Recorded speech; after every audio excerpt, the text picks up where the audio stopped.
అట్టడుగు నిమ్న వర్గాలకు తోడ్పాటు అందించిన గొప్ప మహోన్నత వ్యక్తి ఎస్ఆర్ శంకరన్ ఐఏఎస్ అని పలువురు కొనియాడారు. తిరుపతి యూత్ హాస్టల్లో ఎస్ఆర్ శంకరన్ జయంతిని పురస్కరించుకొని సభను నిర్వహించారు. ఈ కార్యక్రమానికి నగరంలోని పలువురు రచయితలు, మేధావులు, రాజకీయ ప్రముఖులు విచ్చేసి ఆయన చిత్రపటానికి పూలమాలలు వేసి ఘన నివాళులర్పించారు.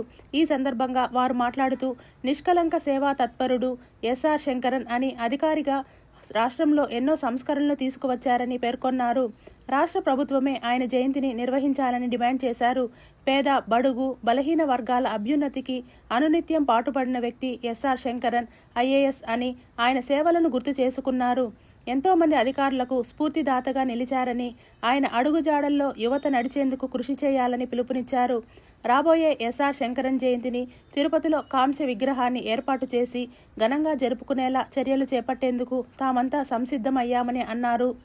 పేదలు, ఆదివాసులు, దళితులు, పేద ప్రజలకు మొత్తం కూడా మన జీవితాన్ని అంకితం చేసినటువంటి మహోన్నత మానవతావాది ఎస్ఆర్ శంకరన్ ఐఏఎస్ గారు.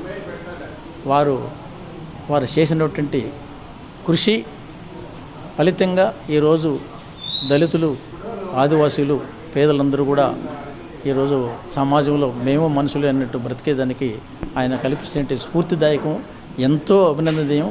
కాబట్టి వారు ఎప్పుడు కూడా కలకాలం ప్రజల్లో ఉండిపోతారు.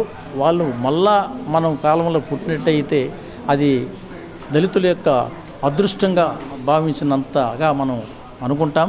పేద, బడుగు, బలహీన వర్గాల కొరకు జీవితాంతం త్యాగం చేసినటువంటి ఎస్ఆర్ శంకరన్న అడవిలో నివసించే గిరిజనులకు, హరిజనులకు, బడుగు బలహీన వర్గాలకు ఎంతోమంది ప్రభుత్వ పథకాలు కూడా తెలవనటువంటి జీవిస్తున్నటువంటి వారికి వాళ్ళ దగ్గరికి కళ్ళు తెరిపించి అధికారులని తీసుకెళ్లేసి వీళ్ళు కూడా మనుషులే అని చెప్పేసి చూపించినటువంటి గొప్ప మహా ఉన్నతమైనటువంటి వ్యక్తి ఎస్ఆర్ శంకరన్న గారు.